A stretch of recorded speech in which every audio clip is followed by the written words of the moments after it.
Lumuluha ang langit, nandito tayo! Yes! Lumuluha ang langit dahil ang pinakamamahal nating Pangulo ay wala sa atin at hindi natin kapiling. Pero ako'y nalulugod na narito sa mataas na lugar ng Baguio, ang aking paboritong lungsod dito sa Pilipinas. Hindi lamang dahil malamig, ngunit mainit ang pagtanggap sa akin dito. At narito sa lungsod na ito ang isang malapit kong kaibigan na walang iba kundi si Mayor Benji Macalong, na walang takot, na humihiyaw laban sa katawalian ng kasunukuyang pamahalaan. Pinaka-korap sa kasaysayan ng Pilipinas. Hindi lang 10%, hindi lang 20%, hindi lang 30%, 60 to 70%. Sabi ni Mayor, yun lang sa cat's eye. 100 bilyon.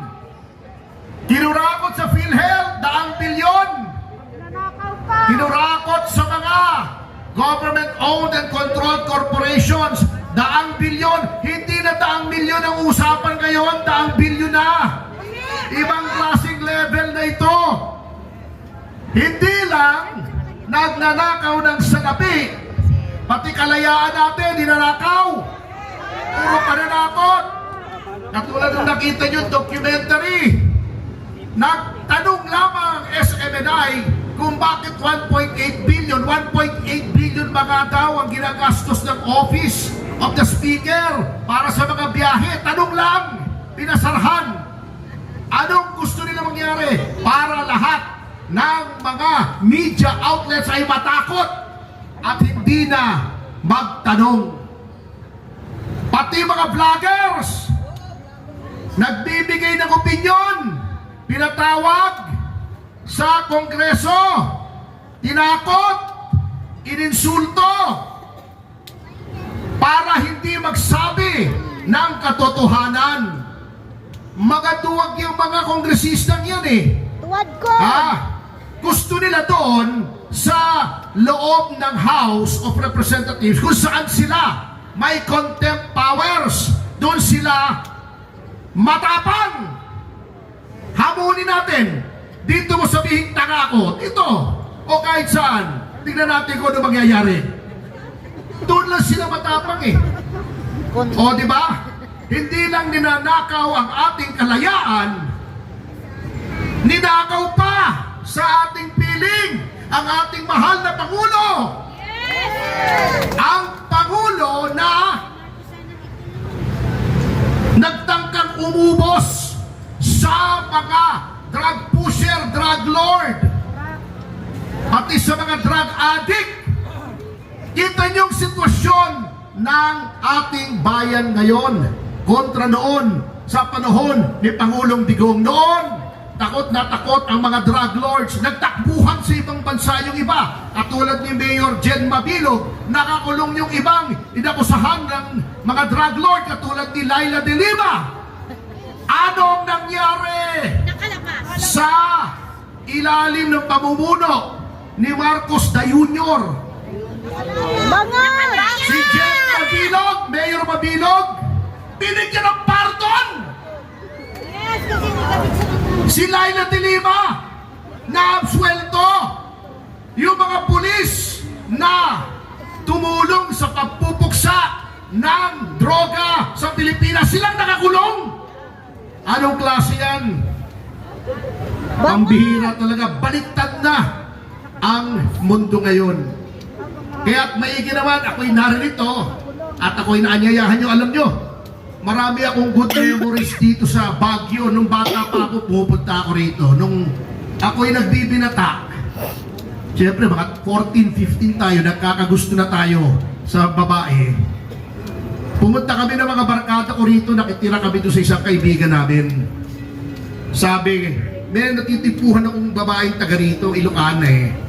Sabi ko sa kaibigan kong taga rito, ano ba yung I love you sa Ilocano? Ano ba yun? Ay, ayatin ka. May lokong yung kaibigan ko, alam mo kung ano sinabi sa akin na sabihin ko daw? Napuskul ti ormot mo? May loko na, saan pala oh? Hindi ko makalimutan ito pa. Naisada ko ron ah. Anyway, pinatatawa ko lang kayo sapagkat alam ko nagdurugo ang inyong puso. Biro nyo ha, sa sobrang kalokohan ni The Junior na yan, mismong ate niya, galit na galit sa kanya, pinaimbestigahan yung pagkuha kay PRRD. Drama lang. Alam nyo, yung mga sinasabi ng mga kakampi nila na legal daw, yan daw ay ayon sa batas, malaking kalokohan po yun. Malaking kalokohan po yun sapagkat kahit na ICC yan, kahit na Interpol yan, kung may aarestuhin po rito sa Pilipinas, kailangan ang batas ng Pilipinas ang masusunod. Dahil tayo ay isang independent country na may sarili nating sovereignty. Alam nyo, kita nyo ha, yung mga kababayan natin na nakukulong sa ibang bansa, pilit nating ibinabalik dito. Bakit? Sapagkat ang tungkulin ng Estado ay protektahan ang kanyang mamamayan. Yan po ang unang-unang tungkulin ng isang bansa, protektahan ang kanyang mamamayan. Eto, nandito sa bansa natin, hindi lang basta mamamayan, dating Pangulo, ibibigay mo sa banyaga. Anong klase yan? Hindi ba malaking kabulastugan yan? Kaya't mabutit narito tayo, kaarawan ni Pangulong Duterte. This is the best birthday gift na may bibigay natin sa kanya, na tayo ay magkaisa upang isigaw natin sa Malacanang, ibalik sa Pilipinas si Tatay Digong! At huwag tayong titigil ng kakasigaw na ibalik sa Pilipinas si Tatay Digong. Sapagkat tayo mga Pilipino, hindi tayo masasakop kahit sa sinong banyaga. Hindi tayo magiging sunod-sunuran sa kahit na sinong banyaga. Napaka-ipokrito ng gobyernong ito. Galit na galit sila. Binubuli daw tayo ng China. Hindi nga tamang ibuli tayo ng China. Eh ba't nagpapabuli tayo sa mga puti? Hindi ba kalokohan yan? Hindi ba? Pambihira talaga. Kaya alam nyo, talagang nakakasisi. Mahirap talagang magtiwala sa isang traidor. Ngingiti-ngiti nung kailangan ang boto ng mga Duterte. Ngiting aso pala.